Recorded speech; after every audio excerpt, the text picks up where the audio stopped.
Looking for a place to eat when visiting the Smoky Mountains? In today's video, we will take a look at Mama's Farmhouse, a locally owned establishment in the Pigeon Forge area, focusing on their menu, how they operate, and help you decide if this is the right fit for you.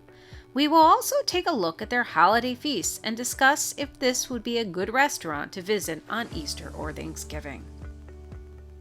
Welcome to Bear Facts, where we explore the Smoky Mountains one restaurant at a time. Local restaurants are often hard to find in most tourist destinations. Large chain restaurants often dominate most high-volume resort areas, and many people prefer the comfort of what they're familiar with over the fear of the new and unknown.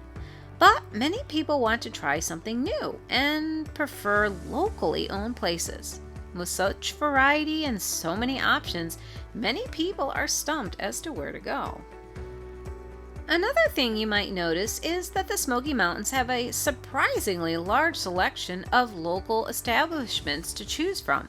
In today's video, we're going to take a look at Mama's Farmhouse, a locally owned and operated chain since 1991. Mama's Farmhouse is owned and operated by the Johnson family restaurants.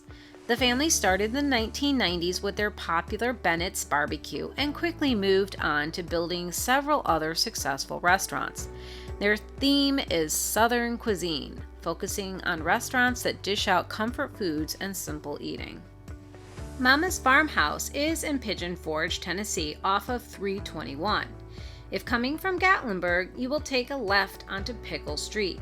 You will see Professor's Lost Treasure Golf Course and a Super 8 before you get to Mama's Farmhouse on the right.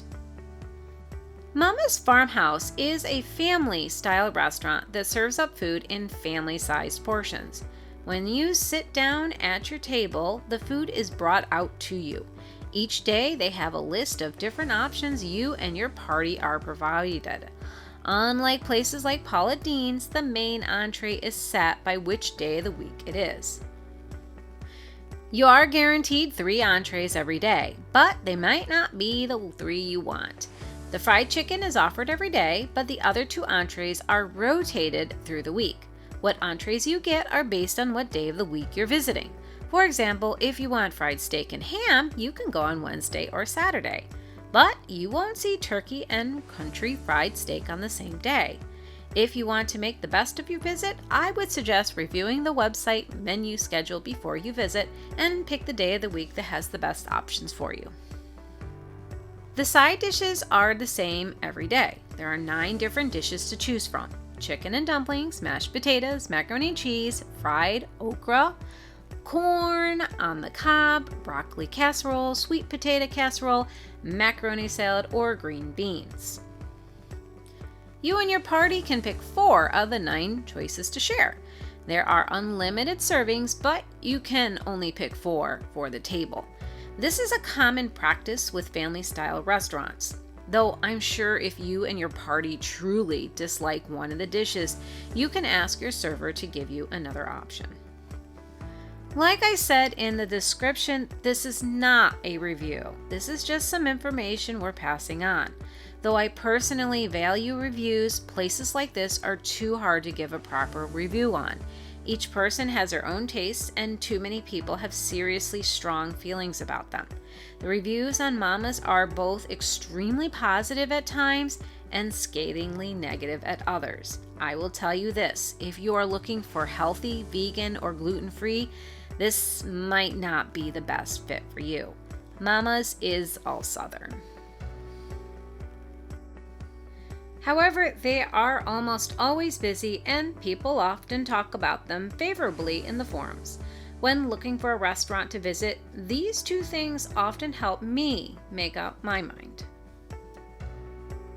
Thanksgiving is one of the most insane times of the year to try and get into any restaurant.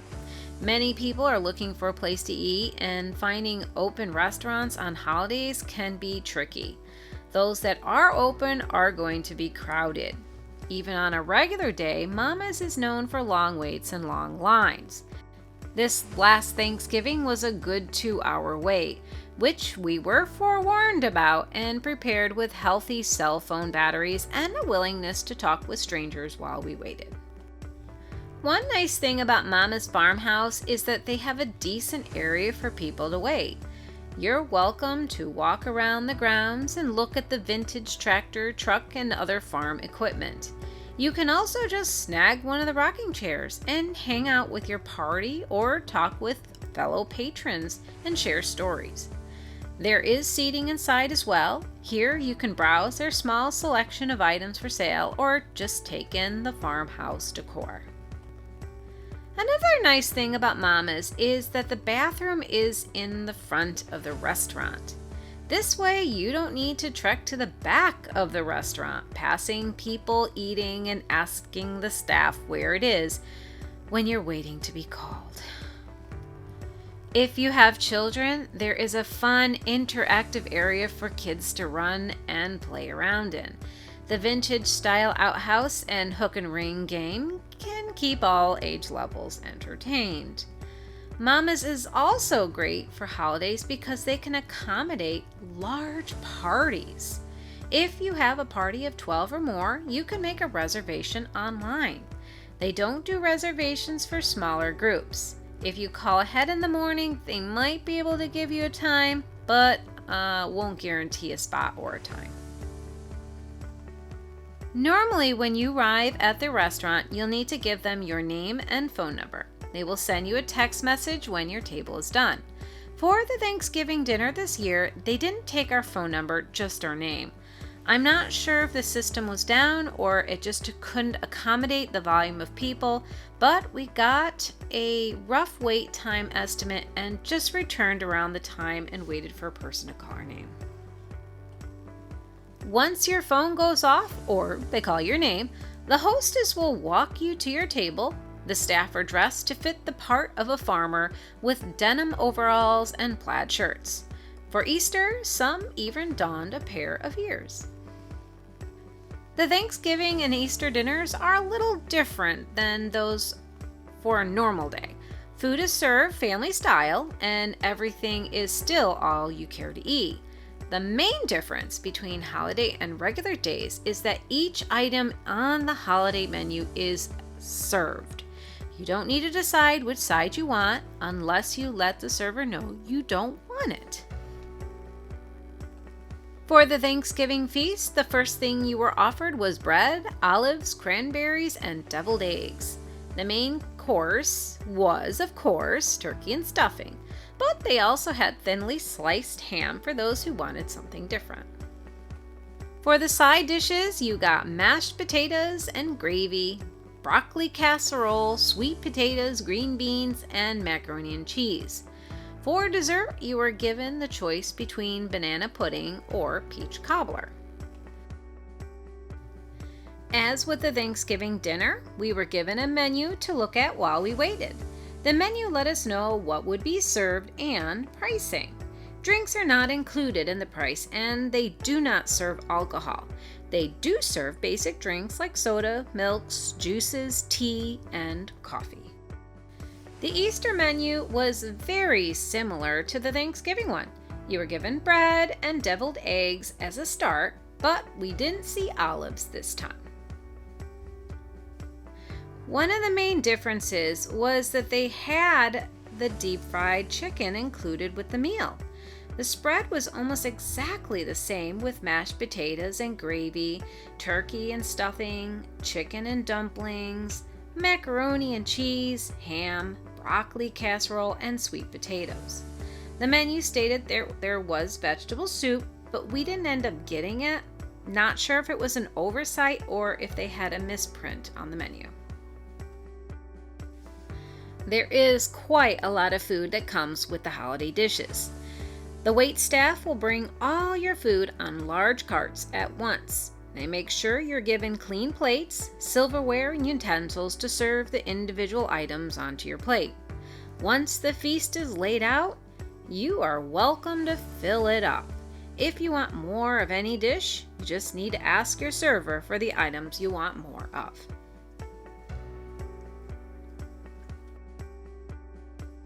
The pricing for the holiday feast was the same as the dinner prices for regular days. It was $23 for adults and $10 for children. I like that they tried to make it fun for kids on Easter by having the Easter Bunny visit, an Easter egg hunt, and they gave the kids something to take home. For a holiday dinner, the price is pretty reasonable. So the question many of you will want to know is if this would be a place to consider going for either a regular day or a holiday. The answer is going to depend on your needs and what you're looking for in a restaurant. So if you want elegant dining, healthy options with variety, or have very specific dietary needs, this restaurant is not going to be the best fit. But if you want family-friendly, large portion sizes, and comfort food, then Mama's Farmhouse might fit your needs. Many will say that their fried chicken is comparable to Paula Deen's and their food is served fresh and hot. And others will say they didn't like it and they felt the wait was too long. My experience with buffet-style restaurants is that people's expectations are often higher than most businesses can meet at the cost the guests are willing to pay. There will always be variety of opinions. I will say that Mama's Farmhouse are usually really clean, well-staffed, and the food is consistent and hot. Of course, pricing is also going to play a pretty big part in most people's decision making. For an all-you-care-to-eat restaurant in a very popular location, the price is pretty decent. But I'm comparing my prices to Disney, whose average buffet is $50 a person. By and far, the biggest drawback for Mama's is the wait time. Busy or not, you will have to wait, and people don't want to deal with this, especially if they have little ones. But keep in mind their food choices are kid-friendly and their wait area is designed to make waiting with little ones easier.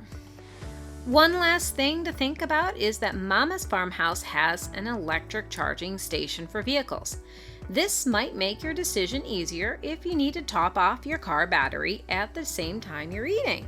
The Johnson family restaurants also has Blink charging stations at most of their other locations, making them an ideal place to stop if you have an electric car.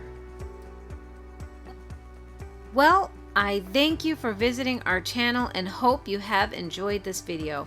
Please remember to hit the like button and subscribe to our channel. I always enjoy hearing from people and encourage you to provide feedback.